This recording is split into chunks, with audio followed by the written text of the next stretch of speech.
Okay sir. हाँ sir. देखिए sir 1 minute पहले आ गया रिवाइज सिलेबस। मैंने बोला था। नहीं सर, बोल रहा हूँ। ठीक है, Euclid's geometry.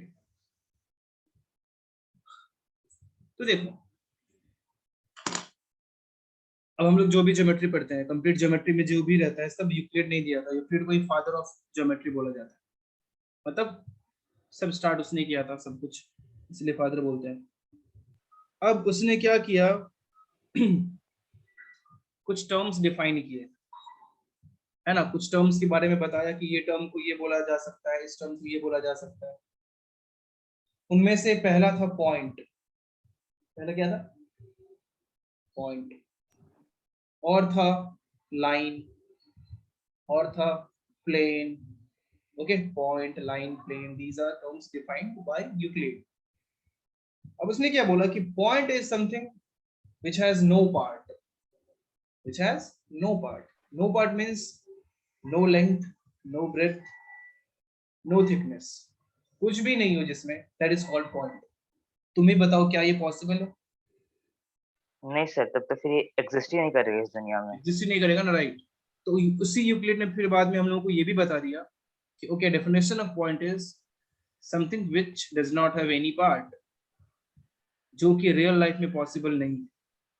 Okay, that's why point is undefined. Point is undefined, defined नहीं है पॉइंट। अभी आप ये जान लो, कितना मतलब आपको इलॉजिकल सा लग सकता है, बट यही सच्चाई है। ठीक है, आपको लगेगा कि सर ये तो पॉइंट है, अभी जो मैंने जस्ट यहाँ पे स्क्रीन पे अभी जस्ट एक पॉइंट बनाया, सी ये पॉइंट नहीं है। मतलब पॉइंट जैसा दिख रहा है, हम लोग इसे पॉइंट अज्यूम कर लेते हैं, बट इसका भी तो कुछ ना कुछ लेंथ तो है ना, कुछ ना कुछ लेंथ, कुछ ना कुछ ब्रेड्थ तो है। तो इसीलिए इसे हम लोग पॉइंट अज्यूम कर लेते हैं, बट एक्चुअली ये पॉइंट जैसा दिखता है sir. So point is something which has no part, and point is undefined.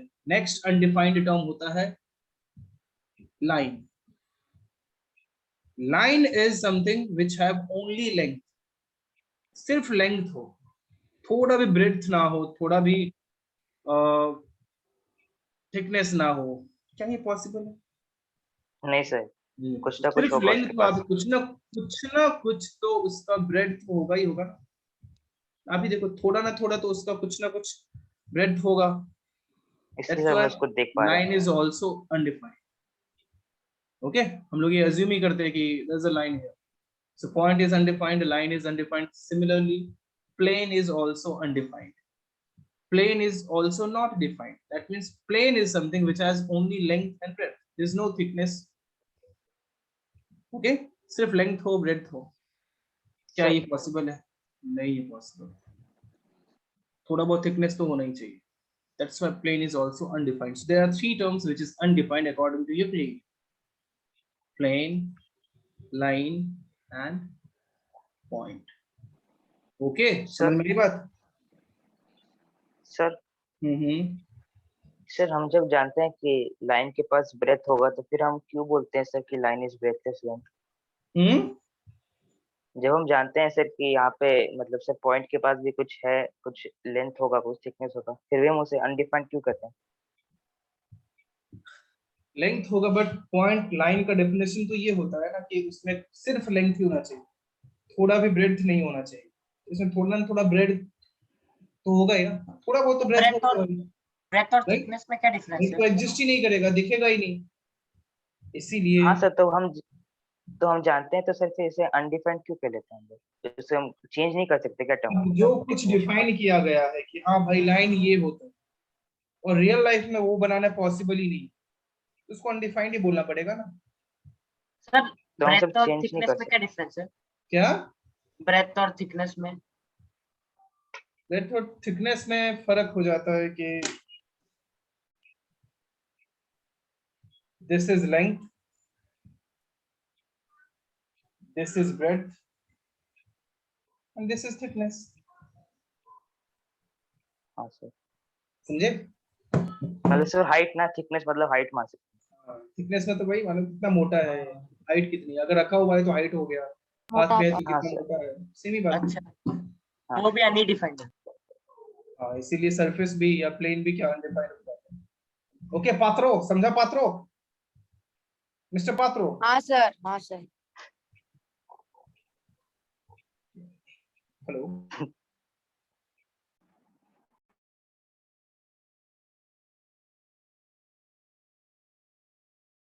हाँ sir. Yes sir.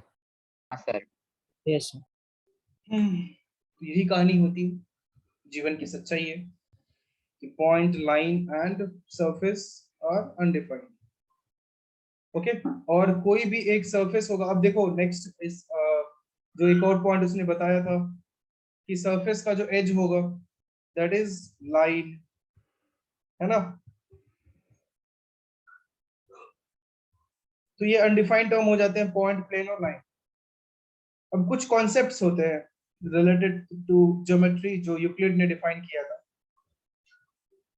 One of those concepts is axioms. क्या था? एक्सियम्स। अब एक्सियम क्या होता है? एक्सियम्स होता है जो यूनिवर्सल ट्रूथ होता है। जो क्या होता है? Universal universal. Truth. University. Now you see what are universal truth. You know what's universal truth is? Like you cannot prove that. You cannot prove any universal truth. For example, sun rises in the east. कैसे prove कर सकते हो? कैसे prove कर सकते नहीं हो? Sir. No. So this is kind of axiom. या फिर बहुत कुछ ऐसा हो सकता है axiom. For example, आप देखोगे तो और क्या बोल सकते हो? Like this is north, this is south, this is east, this is west. इसे प्रूव थोड़ी करोगे, ये तो पता है ना पहले से, राइट? हाँ sir. So this is exam. So universal truth जैसे बोलते हैं ना, ऐसे हिंदी में प्रत्यक्ष को प्रमाण की आवश्यकता नहीं होती। सुना है कभी आप लोग? प्रत्यक्ष नो सर। को प्रमाण की आवश्यकता नहीं होती, मतलब जो कुछ है यस सर, हाँ मैंने सुना है। प्रूफ को, उसको प्रूफ की जरूरत नहीं। जैसे अब बहुत कुछ इसका एग्जांपल तुम ले सकते हो। अब कुछ ये प्रूव करने की जरूरत थोड़ी है कि हम लोग ऑक्सीजन लेते हैं, जो लेते हैं उसको ऑक्सीजन ही बोला जाता है। हमने डिफाइन कर दिया है कि हम उसको ऑक्सीजन बोलते हैं, है कि नहीं? हाँ सर। तो यही कहानी हो गई। मैथ्स में भी कुछ एग्जाम्स होते हैं जिसे प्रूव नहीं किया जा सकता, वो हम लोग धीरे धीरे देखेंगे। तो पहला जो ज्योमेट्रिकल कॉन्सेप्ट से रिलेटेड टर्म आया वो एग्जाम्स आया, जो यूक्लिड ने हम लोगों को दिया था। सर हाँ सर, यूक्लिड का कौन सा डेफिनेशन डिफाइंड है? सब कुछ तो सारे डिफाइंड, undefined। सब तो डिफाइंड ही है, कुछ तो उसने अनडिफाइंड बस 3 टर्म्स बताए ना, पॉइंट, लाइन और ये।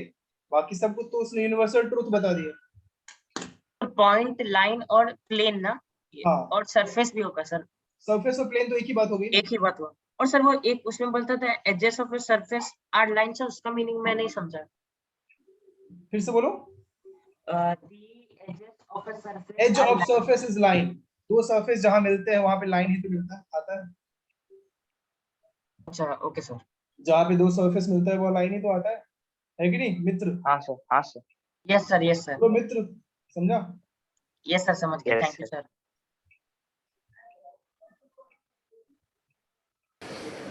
हाय कौशल, तुम कौन से बैच से हो? Hello Kaushal, do I know you?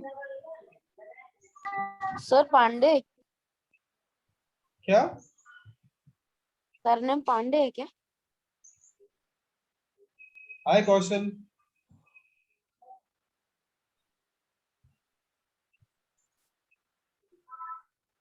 कौशल नाम का कोई आप लोगों के बैच में भी आता है क्या? नहीं सर। नहीं सर। नहीं सर।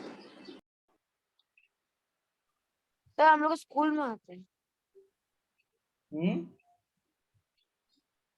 किसके स्कूल में? मतलब नहीं कौशल सर, नाम हमारे का स्कूल लड़का में स्कूल ऐसा में। लड़का है सर। आपका कौन सा स्कूल है? सर जॉन अरे हेनरी माने सर, ये सिविल कौशल नाम का कोई स्टूडेंट आता है क्या? Bye bye sir. हाँ, तुम क्या बोल रहा था? चश्मा के अलावा और कुछ तो बोल रहा था ना? सर एग्जाम तो है। हाँ एग्जाम पढ़ा रहे थे सर आप। हाँ, एक्सियम क्या होता है? Universal truth. Universal truth. Universal truth. उसके अलावा उसने एक और बात बताया अपने उन लोगों को। पोस्टुलेट्स। हाँ, नहीं, पोस्टुलेट्स भी एक तरह से एक्सियम नहीं हो जाता। मतलब पोस्टुलेट्स ये हो हाँ, गया कि सर। हम मतलब ओनली फॉर ज्योमेट्री। तो पर डिफरेंस हाँ। क्या है उन दोनों में फिर? पोस्टुलेट में ज्योमेट्री होता है, एक्सियम। आयुष, मैं आपको दे देता हूँ फिर क्या नहीं, होस्ट करा दूं? मैं होस्ट कर देता हूँ फिर, क्या बोलते हो आयुष? आज हो जाए?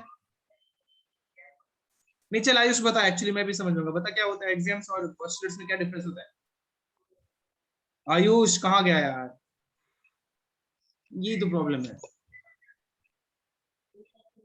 बुरा मान लेता है ये लोग। हाँ ओके, सी पोस्टुलेट्स क्या होता है, वो भी एक्सियम ही होता है, बट इन मैथ्स में अगर कुछ यूज करते हैं रिलेटेड टू लाइक ऐसे मैथ्स में भी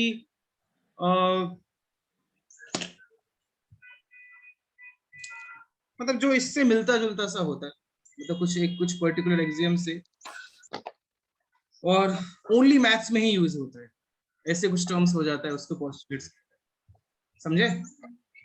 हाँ सर। Yes sir.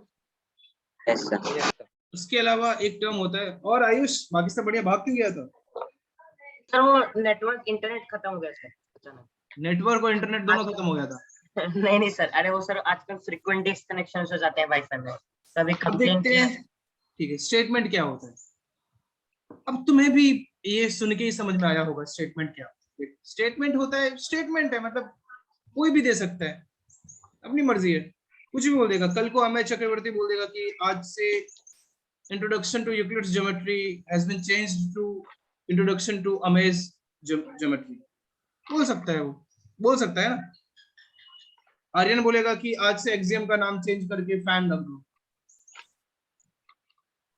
ओके। श्रवण बोलेगा आज से श्रवण का नाम चेंज करके पात्रो रख दो, पात्रो श्रवण कर दो। मतलब ऐसे स्टेटमेंट कोई भी कुछ भी पास कर सकते हैं, वही स्टोरी है।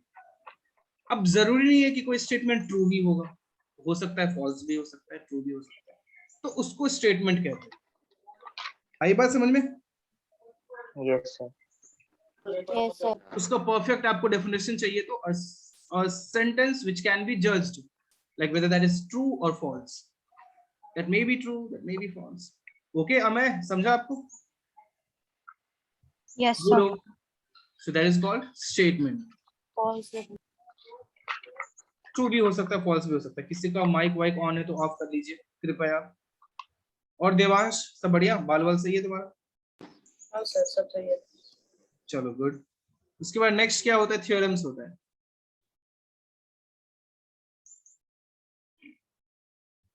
अब थ्योरम क्या होता है? थ्योरम्स होता है एक ऐसा स्टेटमेंट जो पहली बात तो ट्रू है,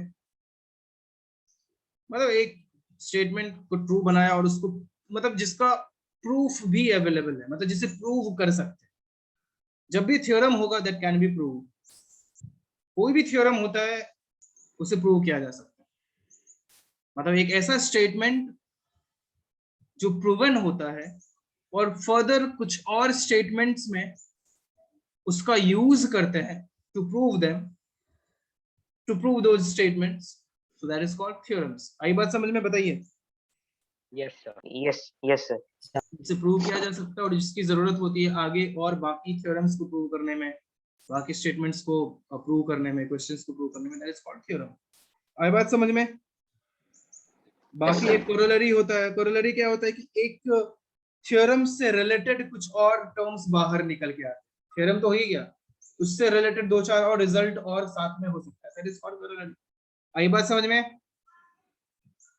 sir yes sir. Yes sir. Sir हम लोग बोल सकते हैं कि अगर किसी स्टेटमेंट को हमने प्रूफ कर दिया तो वो थ्योरम बन गया। हाँ, मतलब फिर नहीं। उसका कुछ यूज कर पा रहे हैं या नहीं तब भी तो है। उसका आगे कुछ सच में मतलब एक ऐसा मिला जिससे आसपास मतलब उससे मिलता जुलता और दूसरा कोई स्टेटमेंट भी नहीं है, और उसकी आगे अपने को जरूरत भी है, बहुत सारे कॉन्सेप्ट्स फाइंड आउट करने में उस सेंटेंस का जरूरत पड़ रहा है, तो उसको थ्योरम कहेंगे, है कि नहीं? ओके सर, तो मतलब नहीं बोलेंगे। Okay sir. मतलब अगर आप ये चाहते हो कि मैं एक थ्योरम बनाऊंगा, राइट, ऐसे उसको प्रूव कर दूंगा फिर बोलूंगा मैंने एक थ्योरम बनाया है, तो उसके नहीं लिए सर। बहुत सारे प्रोसेस। नहीं मतलब रुक तो सही, मैं ही चाहूंगा अगर ऐसा, तो हाँ बिल्कुल ऐसा सोच सकते हैं, इसमें कुछ बुराई नहीं है, लेकिन उससे बहुत प्रोसेस से जाना पड़ेगा कि एक्चुअली उस आपने कुछ बहुत अलग सा स्टेटमेंट दिया, उसकी हम लोग उसका यूज कर पा रहे हैं आगे बाकी कॉन्सेप्ट्स को प्रूव करने में, फाइंड आउट करने में, है ना, उसकी जरूरत है, तो उसको थ्योरम बिल्कुल बोल सकते हैं। सर कभी कभी तो पहले से ही प्रूव्ड है वो थियरी। हाँ पहले से मतलब लगभग जो मैथ्स के आपको मिलेंगे थ्योरम्स लगभग हो चुके हैं, अब इससे ज्यादा क्या होगा। Sir okay yes sir. Kavya ji समझ में आ रहा है आपको?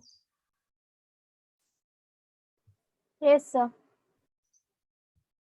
हाँ, अब एक होता है कंजक्चर। अब कंजक्चर क्या होता है? वो होता है, वो कहलाता है कि बहुत ही अजीब सा हो जाता है, मतलब ऐसा कुछ है, पता नहीं है कि ये सही है या गलत है, मतलब परफेक्ट इंफॉर्मेशन नहीं रहता है अगर किसी का अपने पास, तो उसको क्या कहते हैं? कंजक्चर। ओके फॉर एग्जांपल जो यूएस में अपना क्या है वो सेक्टर 51 है ना, ये क्या है?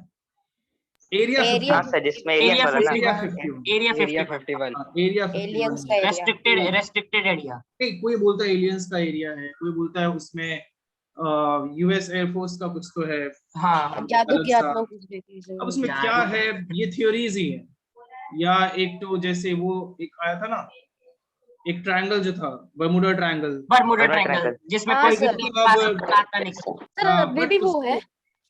हाँ बिल्कुल है, हाँ लेकिन हाँ करता है। लेकिन वो तो अब मतलब पता चल चुका है कि वहां क्या है, वो समझ में आ गया है, अब वो कुछ मिस्ट्री नहीं रहा, वो समझ में आ गया है क्या है एक्चुअली। ठीक है, और ऐसे ही आप समझ चुके होंगे कि क्या मीनिंग है। हाँ सर समझ। परफेक्टली उसको थ्योरम्स भी नहीं बोल सकते हैं, वो एक स्टेटमेंट है जो लग रहा है कि सही होगा, है ना, बट ऐसे बोल नहीं सकते। समझ रहे हो क्षितिज? Yes sir.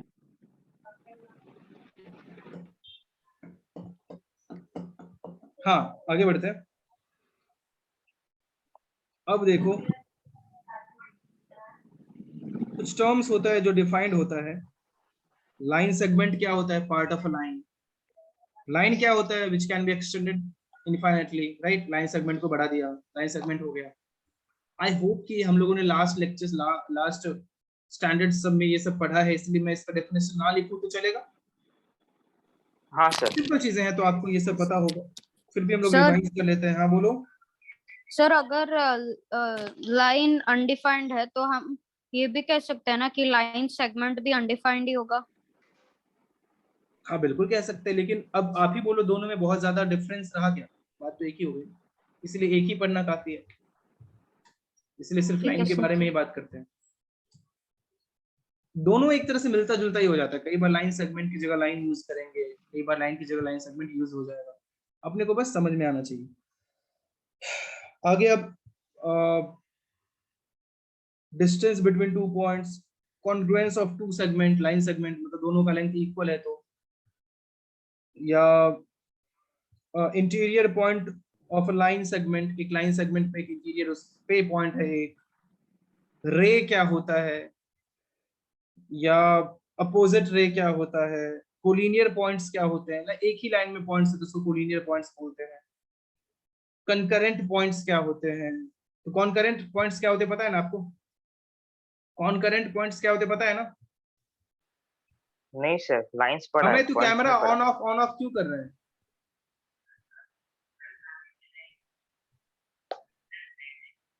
तो कुछ प्रेस कर रहा है क्या कीबोर्ड में? सर सॉरी गलती से हो गया होगा, 1 मिनट। नहीं कोई बात नहीं, कोई बात नहीं। नहीं सर, कॉन्करेंट पॉइंट्स नहीं पढ़ा।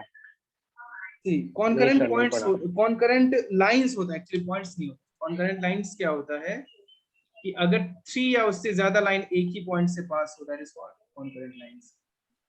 हाँ सर। समझा? Yes sir. एक ही पॉइंट से पास हो रहा है तो वो कॉन्करेंट लाइंस होगा। अरे समझे? कहिए मचाज।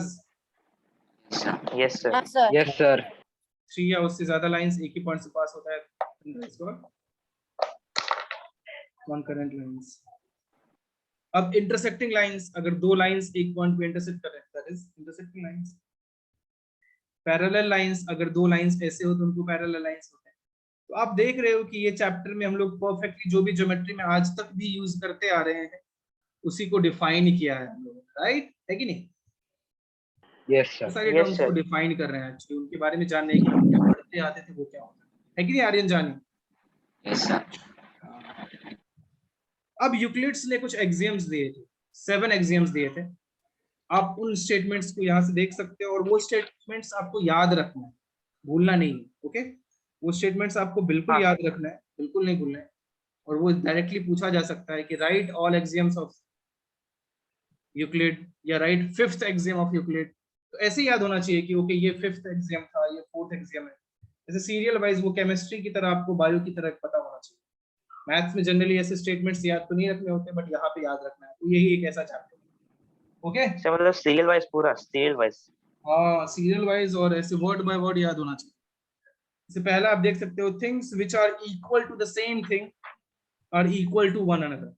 अब ये एक्सियम हो गया, इसको प्रूव थोड़ी कर सकते हो कि अगर सेम थिंग्स है जो एक कोई टर्म के इक्वल है तो वो आपस में भी इक्वल है। फॉर एग्जांपल अगर a इक्वल्स टू b है और a इक्वल्स टू c है तो b और c भी तो आपस में इक्वल होंगे। हाँ सर होंगे। होंगे ना? अब इस यही Yes, sir. तो ये लॉजिकल लगता है। यही हम लोगों को बताया था यूक्लिड जी ने, है ना? हमारे जो फादर ऑफ ज्योमेट्री थे उन्होंने ये दिया और हम लोग ये यूज करते आ रहे हैं। लाइन में भी ऐसे यूज करते हैं कि एक ए बी है, A B line C D line के इक्वल है और ए बी लाइन ही ई एफ लाइन के भी इक्वल है, तो सी डी और ई एफ भी इक्वल होगा। Understood? Yes sir. Second statement था if equal are added to equals the wholes are equal. मतलब एक ही टर्म से अगर दोनों तरफ ऐड करोगे आप, दो इक्वल चीजें हैं और दोनों में आपने एक ही नंबर से ऐड कर दिया तो वो दोनों आपस में इक्वल ही होने वाला है ना? हाँ sir. That is second axiom. Third, if equal are subtracted from equals, the remainders are equal. दो इक्वल चीजों में से आपने कुछ सब्ट्रैक्ट कर दिया टर्म, दोनों इक्वल ही रहने वाला है, right? Yes sir. Fourth, Yes, देखो, sir. the things which coincide with one another are equal to one another. Coincide मतलब एक दूसरे के ऊपर ही है, इक्वल ही होगा ना, राइट? हाँ sir. The Yes, whole sir. is greater than the part, मतलब whole is greater than the part. Simple सी बात है। अब ए बी है, अब ए बी का कुछ पार्ट ले लिया, सपोज ए सी, तो ए बी तो ए सी से ग्रेटर ही होगा ना? हाँ सर, तो क्योंकि whole is उसके greater अंदर than the लाई कर part. रहा है सी। हाँ, और देख सकते हो the thing which are double of the same things are equal to one another. अब ए है वो 2b के इक्वल है और सी है वो भी 2b के इक्वल है, तो ए और सी तो इक्वल ही होगा ना? हाँ सर। मतलब कि जिनको हम लोगों ने कॉमन सेंस बोल रखा है, ये तो कॉमन सेंस, वो एक्चुअली यूक्लिड जी ने एज अ यूक्लिड्स ज्योमेट्री हम लोगों को डिफाइन किया था और वो हम लोग बहुत सारी चीजें डिफाइन करने में है कि नहीं? बोलो, तुम लोगों को भी ऐसा लग रहा है? क्या मेरी Yes, बात से sir. सहमत हो? Yes sir. जल्दी आयुष पाठक जल्दी बोलो, तुम्हें भी ऐसा ही लगता है? तुम्हें तुम्हारी हाँ, सर। हेडफोन की कसम है। सर हेडफोन कहाँ से? हाँ सर। बहुत पसंद से खरीदा ना तुमने हेडफोन? कहाँ, ऑनलाइन मंगाया था? हाँ सर। और किसका किसका हेडफोन बेहतरीन? और ये इसका भी है, शार्विल ने भी अच्छा हेडफोन यूज किया। और बाकी Thank you, लोग, sir. ऐसा नहीं बोल रहा हूँ कि मतलब क्या हेडफोन से यूज करना है, ऐसा कुछ नहीं है, मैं भी यूज करता हूँ, मजाक कर रहा हूँ। हाँ सर, मजा आता है उसमें। सर वो नहीं, वो ईयर के लिए लिया था सर, वो मतलब उसमें। वो ईयरफोन में कान दुखने लगता है कभी कभी। हाँ सर। सर क्या हाँ बोल- सर, हाँ ज्यादा सर, मैं वॉल्यूम एकदम पे या ज्यादा सहमत, देर पर। एकदम इसलिए मैंने भी सहमत। देख ये ले लिया, मेरी आंखें खराब नहीं हुई, आंखें बिल्कुल सही सलामत। सर ब्लू रेज है क्या? हाँ, अच्छा। ये ले लिया सर, क्योंकि अब लेक्चर्स रहते हैं इतने सारे, मैंने सोचा कि अब आंखें तो अच्छी रहनी चाहिए, इसके लिए मैंने सोचा कि चलो कुछ लगा लेते हैं सर ताकि। ऑनलाइन ऑनलाइन है या ऑनलाइन ऑफलाइन? ही मैंने भी लिया। सर ऑनलाइन ले लिए। ऑनलाइन ही लिया। आगे बढ़ते हैं। The things which are halves of the same things are equal. अब जैसे डबल वाला लिया था तो हाफ वाला भी इक्वल है ना, ए b/2 के इक्वल है और c b/2 के इक्वल है, ए और सी भी इक्वल होगा। ये सारे एक्सियम्स बता दिए, किन्होंने बता दिए? हाँ सर। यूक्लिड ने बता यूक्लिड। दिए। अब ये सारी यूक्लिड, चीजें देखो मैथ्स यूक्लिड। में भी यूज हो सकता है, मैथ्स के बाहर भी बिल्कुल सही है। और मैथ्स से रिलेटेड उसने कुछ पोस्टुलेट्स दे दिए, मैंने पोस्टुलेट्स आपको बताया था जो जनरली मैथ्स में यूज होता है, उससे बिल्कुल सेम सा मिलता जुलता होता है। A straight line may be drawn from one point to another point. तुम ही बोलो, मतलब सच्चाई है ना ये तो। A straight line can be drawn from one point to another, है कि नहीं? कॉमन सेंस है ये भी, और इसको हम लोग हाँ एज ए सर। पोस्टुलेट यूज करते हैं, सदियों से करते आ रहे हैं, सदियों तक करेंगे। और आपको याद भी रखना है बाल संवारते हुए। ओके देवांश, सब लोग तुम लोगों ने अपनी पहचान बना रखी, मतलब किसी का पहचान है उसका हेडफोन, किसी का पहचान है उसका बाल, है ना, बाल को संवारते रहना। क्यों? किसी की पहचान है उसके घर का फैन प्लस हेडफोन, अब तो दोनों हो गया। ईशान की पहचान है कि वो कभी कैमरा ऑन रखता है कभी ऑफ। क्यों ईशान? यस सर बोलता है, ये दिखता है, ये कैमरा ऑन रखा कर। हाँ ये हो गया। आगे सेकंड पोस्टुलेट देखो, a terminated line on a line segment can be produced infinitely, है कि नहीं? कोई लाइन सेगमेंट है उसको बढ़ाओ तो इनफाइनाइट तक क्या जाता है, जहां तक जरूरत है वहां तक बढ़ा देंगे। हाँ वो सर। छोटे से बताओ। पढ़ा है ना, लाइन हाँ, लाइन हैज नो एंड्स, छोटे से हाँ। पढ़ा है। थर्ड वाला देखो, a circle can be drawn with any center and any radius, एक सेंटर है, रेडियस है, बना दो सर्कल, ड्रॉ कर सकते हैं। वही बोला है उसने, यूक्लिड ने बताया था। देखो हम लोगों को कॉमन सेंस लगता है क्योंकि हम लोग बचपन से देखते आ रहे हैं, आदत हो गई है। स्टार्टिंग में थोड़ी लोगों को ये सब पता था, वो तो यूक्लिड ने हम लोगों को बता दिया, तो वो दिमाग में बचपन से देखते आते हैं, हम लोगों को लगता है ये सब तो कॉमन सेंस। बट एक्चुअली में पहली बार ये सब बातें बताना बहुत ही खतरनाक, बहुत बड़ी बात है कि नहीं? ये सर सब उसने भी डिफाइन मतलब किया है। Yes sir. बहुत मुश्किल हुआ होगा सर ये सब करने हाँ में। बिल्कुल बहुत मुश्किल हुआ। देखो कितने अच्छे तरीके से, देखो ऑर्गेनाइज्ड वे में हम लोगों को बताया गया है। और यहाँ से ही आप देखोगे तो बहुत ही ऑर्गेनाइज्ड वे में आपको दिखेगा आगे की चीजें जो डिफाइंड होंगी वो इन एक्सियम्स, इन पोस्टुलेट्स का यूज करके डिफाइन होगा। तो बहुत आप ध्यान से इन चीजों को ऑब्जर्व करोगे तो पाओगे बहुत बेहतरीन तरीके से बताया गया है ना। कुछ भी ऐसा नहीं है जिसमें आप इससे कुछ फ्लॉ निकाल पाओ, कुछ ऐसे निकाल पाओ कि यहाँ तो ये गड़बड़ हो गया। सब ऐसे अच्छे तरीके से डिफाइन है। तो इस तरह से यूक्लिड ने उस चीज को डिफाइन किया था। अभी हम लोग मस्ती मजाक के लिए बोल दे रहे हैं, बट सच्चाई तो बहुत ही एक्चुअली फादर ऑफ ज्योमेट्री था वो। तो ये हो गया। आगे क्या था? All right angles are equal to one another, है कि नहीं? All right angles are equal to one, मतलब एक दूसरे के इक्वल Yes, होगा ना राइट एंगल तो, है कि नहीं? तो आप लोग इसे अभी मस्त सबका याद रख वैल्यूएशन सकते हो, एज 90 है। कॉमन सेंस याद रख सकते हो, लेकिन परफेक्टली वो लाइन बाय लाइन याद रखना ताकि एग्जाम में कोई कंफ्यूजन ना हो, डाउट ना रहे। ओके हाँ सर ठीक है। Okay sir. और ये फिफ्थ पोस्टुलेट तो बहुत इंपॉर्टेंट है, वो ऐसे एग्जाम में आपसे पूछा जा सकता है, स्ट्रेट यूक्लिड्स फिफ्थ पोस्टुलेट, है ना? और वहां पे ऐसा नहीं कि तुम पात्रो बन जाना, हो ही ना पाया आपसे। उसको ऐसे एक दिन राइमिंग तरीके से आप याद रखो, मस्त ऐसे, ऐसा लगना चाहिए कि ऐसे वर्ड्स फ्लो हो रहे हैं, मतलब बह रहे हैं, इस तरह से याद रखो। पढ़ो आप इसे इस तरह से। If a straight line falling on two straight lines, मतलब कितना है? If a straight line falling two straight lines makes the interior angles on the same side of it taken together less than two right angles, then those lines are gonna meet somewhere. And वाला मैंने बहुत सारा खा लिया, खुद से बोल दिया, बट मीनिंग उसका वही था। मतलब कि अगर एक स्ट्रेट लाइन कोई दो स्ट्रेट लाइन के ऊपर ऐसे गिरता है और अगर एक ही तरफ के इंटीरियर एंगल्स का sum two right angles means 180 degree, two right angles से कम होता है, तो वो कहीं ना कहीं, कभी ना कभी, किसी ना किसी तरीके से मिलेंगे ही मिलेंगे। आई बात समझ में? अगर ये अल्फा है बीटा है, अल्फा और बीटा लेस देन 290 डिग्री है, 2 इंटू 90 डिग्री मतलब 180 डिग्री होगा, तो वो कभी ना कभी मिलेंगे। आई बात समझ में? Yes sir. तो ये तो आप अच्छे से याद रखना, बिल्कुल एकदम वर्ड बाय वर्ड याद रख लेना, तो आपको समझ में आ जाएगा। Okay yes sir. अब कुछ और रिजल्ट्स भी हैं इसके साथ, आप देख सकते हो। अब incidence axiom, a line is the collection of infinite number of points. सही बात है, एक लाइन जो है वो इनफाइनाइट नंबर ऑफ पॉइंट्स का collection. So a given point and infinite lines can be drawn. सही बात है, एक पॉइंट से इनफाइनाइट लाइंस ड्रॉ हो सकते हैं. If P is a point outside line L, then only one line can be drawn through P, which is parallel to other line. तो एक लाइन है, एक बाहर पॉइंट P है, P से इस लाइन के पैरेलल एक ही लाइन ड्रॉ हो सकता है, जो आप देख रहे हो कौन सा है.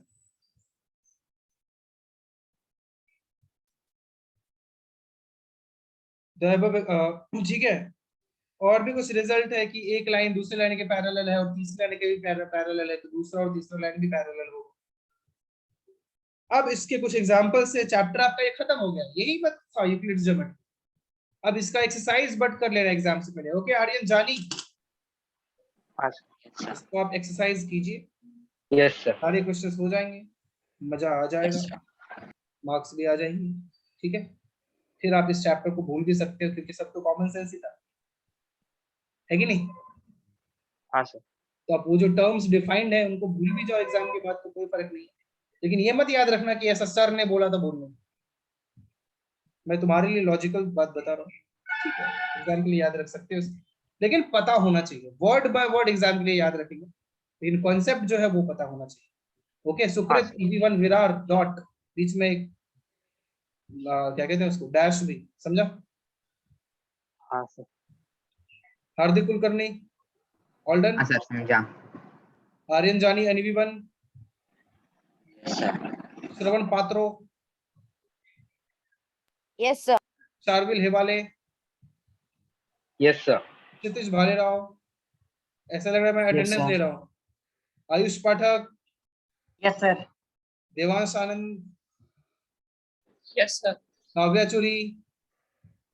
Yes sir. Camera off. Camera off.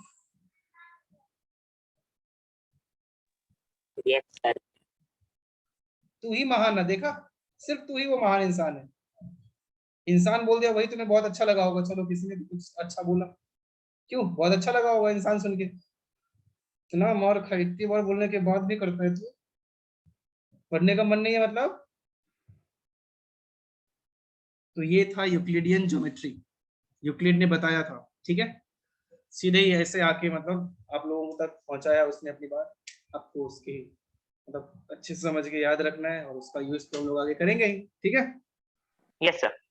Yes sir. ठीक है तो सर. ये एक्सरसाइज जरूर कर लेना, आप छोड़ना मत. हाँ बिल्कुल सर. करना. Yes sir. सर वो वाला एक बार वापस बता सकते हैं, वो कौन सा? Fifth postulate. वो मैं सर हमेशा कंफ्यूज हो जाता हूँ इतना. फिफ्थ पोस्टुलेट कहता है कि if line falls on two line, मतलब एक लाइन जो है दो लाइन को कट करता है, अगर एक ही तरफ के दोनों को इंटीरियर एंगल का सम 180 degree, that means 2 right angle से कम हो, तो वो दोनों लाइंस कहीं ना कहीं मिलेंगी. और अगर वो 2 राइट एंगल से ज्यादा है तो वो कभी नहीं मिलेंगी.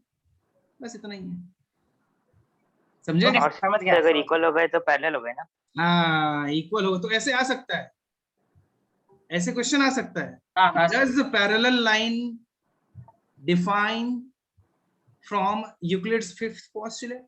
आप बोलोगे यस, बिल्कुल उधर से तो डिफाइन हुआ है. फिफ्थ हाँ सर. पोस्टुलेट में पैरेलल लाइंस. हाँ सर.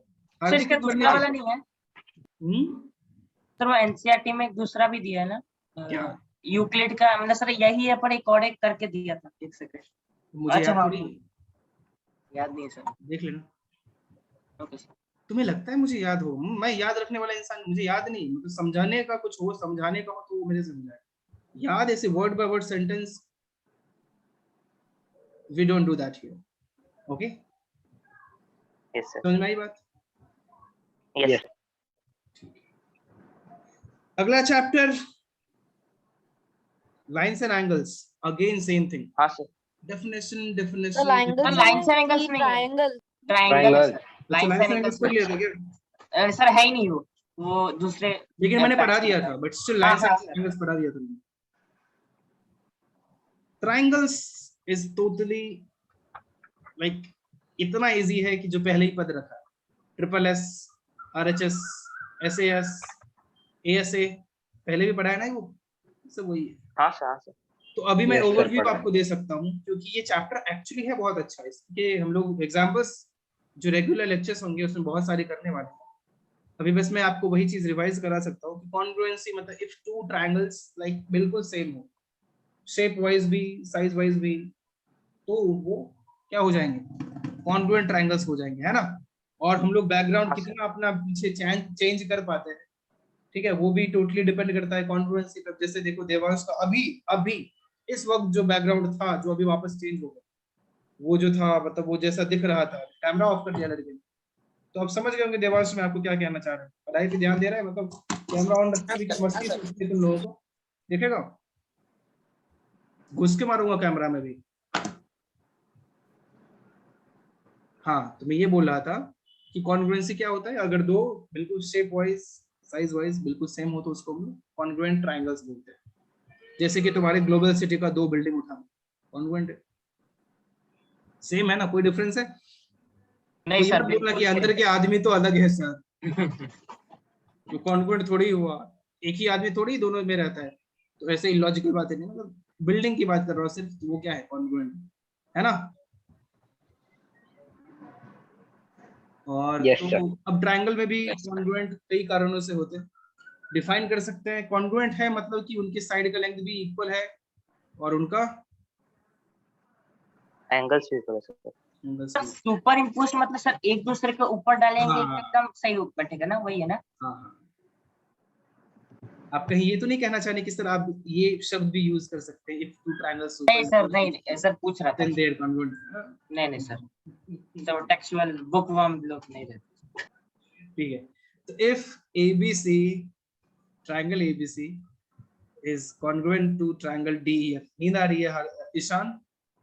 तो ऐसे सोने के लिए कैमरा ऑफ करता है ना, तो क्यों करता है नहीं समझा।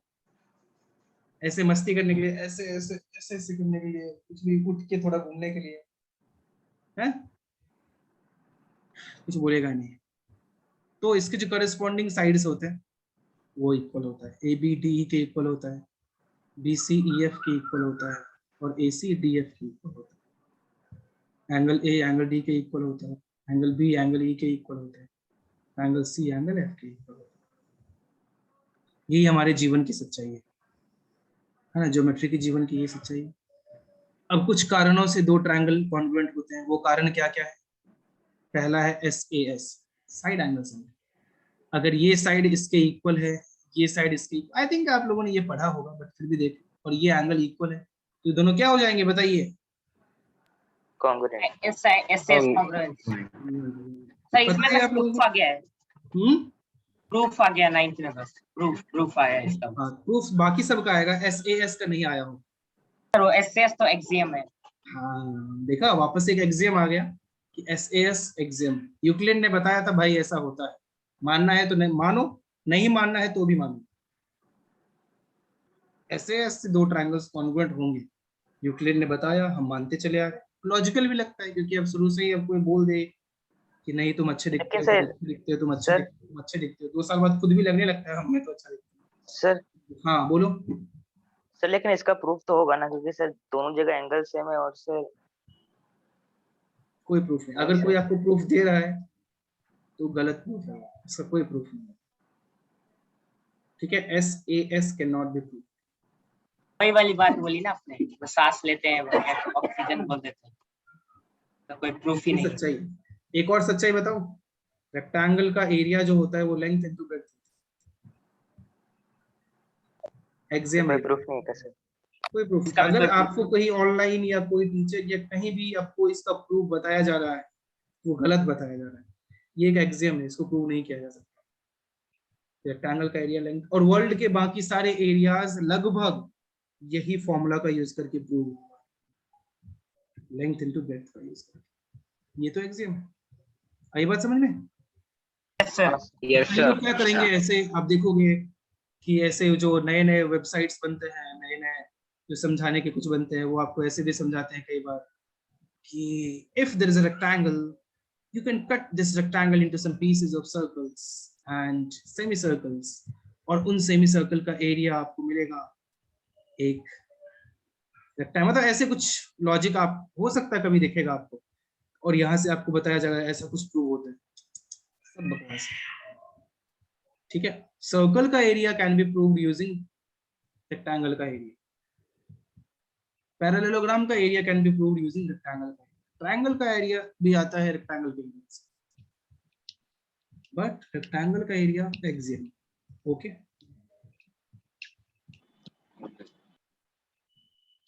फिर क्या होता है, ट्रिपल एस होता है, फिर क्या होता है, ASA होता है।